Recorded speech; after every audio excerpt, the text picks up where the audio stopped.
সুস্বাদু কিচেনে সবাইকে স্বাগত। চলে এলাম আজকে একটা নতুন রেসিপি নিয়ে। চলুন তাহলে দেখেন আজকে রেসিপি নিয়ে। আজকে বানিয়ে নেব মালপোয়া রেসিপি গুড় দিয়ে। এরকমভাবে আমার রেসিপিটি ফলো করলে কিন্তু পারফেক্টভাবে তৈরি করতে পারবেন। এর জন্য প্রথমে আমি নিয়েছি 2 কাপ চালের গুঁড়ো। এখন শীতকালে সবার ঘরে ঘরে চালের গুঁড়ো থেকেই থাকে। 2 কাপ কফি কাপের চালের গুঁড়ো দিয়ে দিলাম। এটা খাসি চালের গুঁড়ো আছে। আর দিচ্ছি 1 কাপ ময়দা। ময়দা পরিবর্তে আপনারা গমের আটাও ব্যবহার করতে পারেন। আর দিচ্ছি অর্ধেকটা নারকেল কুড়ানো। এটা নারকেল কুড়ানো দিলে কিন্তু টেস্টটা বেশ ভালো লাগে। আর দিচ্ছি সামান্য পরিমাণে লবণ। লবণটা অপশনাল, লবণটা চাইলে আপনারা দিতে পারেন, আর না চাইলে না দিতে পারেন। এখানে গুড় দিয়ে যেহেতু আমি পোয়াটা তৈরি করছি, তাই গুড়টাকে আগে থেকে আমি এখানে ওভেনে অল্প পরিমাণে জল দিয়ে এটাকে আমি গরম করে নিয়েছি। এটা যেহেতু আমি গরম জল এক্সট্রা আর কোনো ব্যবহার করছি না, তাই এটা গুড়টা জাল করে নিয়ে এটা দিয়ে একটা চামচের সাহায্যে ভালোভাবে মেখে নিচ্ছি।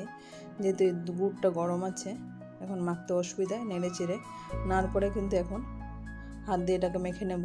এখানে ভালোভাবে চালের গুঁড়ো ময়দা গুড়ের সঙ্গে ভালোভাবে মাখা হয়ে গেছে। এরকমভাবে কিছুক্ষণ একটু রগড়ে মেখে নিতে হবে। এরকমভাবে মেখে নেওয়ার পরে এখন যে এক্সট্রা গুড়টা আরও আছে, সেই গুড়টা আমি দিয়ে দেবো। এখানে কিন্তু গুড়ের পরিমাণটা মিষ্টি যতটা হবে সেই হিসেবে আপনি আগে থেকে এটা আন্দাজ করে গুড়টা দিয়ে দেবেন। এরকমভাবে মিষ্টি হবে। এখন এখানে গুড়ের পরিবর্তে আপনার চিনি দিয়ে ওটাকে তৈরি করে নিতে পারেন।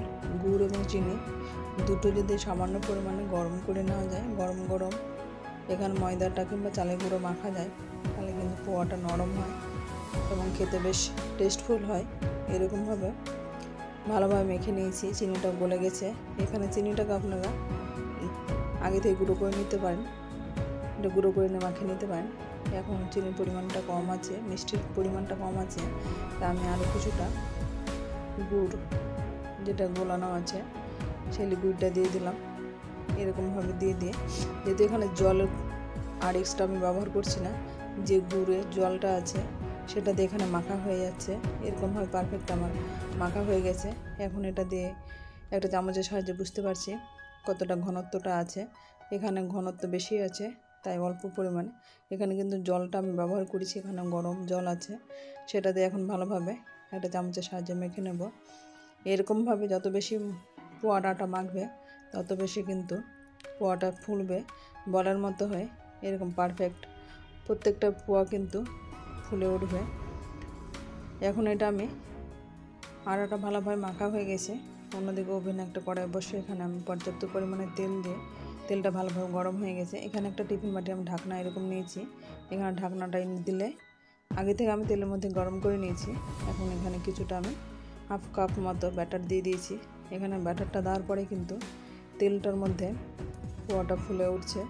এরকমভাবে নিজে থেকে এটা নাড়াচাড়া প্রয়োজন হবে না, নিজের থেকে এটা বলার মতো ফুলে উঠলো। কিন্তু এখানে কিন্তু কোনো আমি এডিটিং করিনি। এখানে দেখতে পাচ্ছেন কেমনভাবে পোয়াটা ফুলে উঠেছে এবং প্লেটটা যে দিয়েছিলাম সেই প্লেটটা থেকে কিন্তু নিজে থেকে উঠে এসছে। এখন প্লেটটা আমি সাইড থেকে আর এরকম গরম করে নেব এবং পোয়াটা উল্টে দিয়ে এরকম সরিয়ে দেবো। পোয়াটা কিন্তু অনেকটা ফুলে উঠেছে, তাই ব্যাটারটা ঘন আছে, তাই আমি অল্প পরিমাণে আর জল দিয়ে একটু ব্যাটারটা লিকুইড করে নেব। এখন এটা একটা স্টিকের সাহায্যে এরকমভাবে উঠিয়ে নিচ্ছি। এখানে চাইলে আপনার ছাঁকনিতে এরকমভাবে ছেঁকে উঠে নিতে পারেন, যে তেলটা এক্সট্রা থাকে সেটা ভালোভাবে ঝরে যাবে। এখন প্লেটটা কিন্তু একই রকমভাবে তেলের মধ্যে গরম করে নিলাম। তেলের মধ্যে গরম করে নিলে কিন্তু পোয়াটা নিজে থেকে তেলের মধ্যে ভেসে উঠবে। এরকমভাবে আরেকটা আমি দেখিয়ে দিচ্ছি।